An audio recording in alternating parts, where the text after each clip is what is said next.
The sandwich is practically an American institution. It is a basic essential for lunch boxes, parties, and picnics.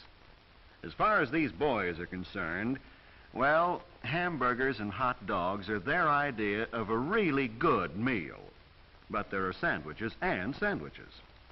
When Sally Gasco and her mother bring guests home for a late snack after a movie, they have something special in the way of a sandwich in mind.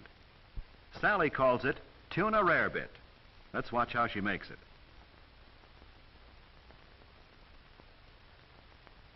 This is a sandwich for forks, an open-face creation, in other words, with a cheese, milk, and tuna fish mixture on top.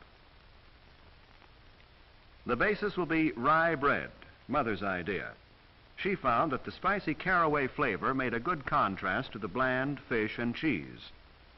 So the edges won't harden and curl when toasted, and so they'll be easier to eat later. She cuts them lightly with a knife. Sally puts a cube, about a square inch, of butter into the top of a double boiler.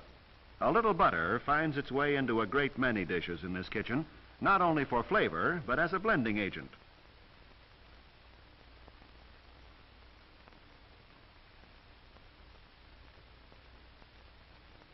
Part of the trick to entertaining unexpected guests is keeping on hand certain generally useful foods. One of these is cheese of an easy melting type, which Sally is going to use as a base for the rarebit. To speed the melting, she cuts this into slices in the milk and butter mixture, while Mother butters the bread. The simmer flame keeps the water boiling gently while the cheese is melting, so that Sally can go on to other tasks.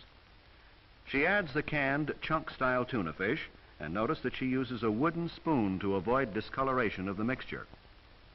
Although the tuna rarebit is fairly substantial food in itself, it is a good idea to add something for variation in color and texture. Mother is making a salad dish: celery, radishes, olives, and pickles. Sally adds potato chips to the menu.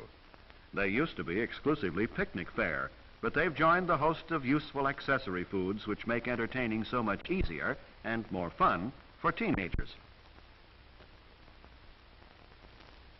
The bread was toasted quickly in the broiler, and the rarebit is nearly ready to serve.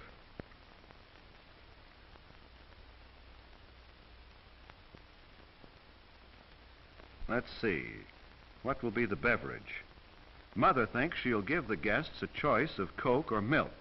When you can offer guests a choice easily, it's a gracious gesture. Now it's time to serve. 2 slices of toast are neatly arranged on each plate, and the filling, or perhaps we should say covering, goes on top. Sally knows you should serve cream dishes with extra caution. An effective carelessness here is no asset. Mother is a great believer in the aesthetic value of parsley, and of course it's good to eat, too. Now a touch of Tabasco for color and a taste surprise, and there's tuna rarebit a la Sally Gasco. As we said, there are sandwiches and sandwiches. A wise young homemaker using good techniques and equipment and a little imagination can turn a sandwich into festive fare.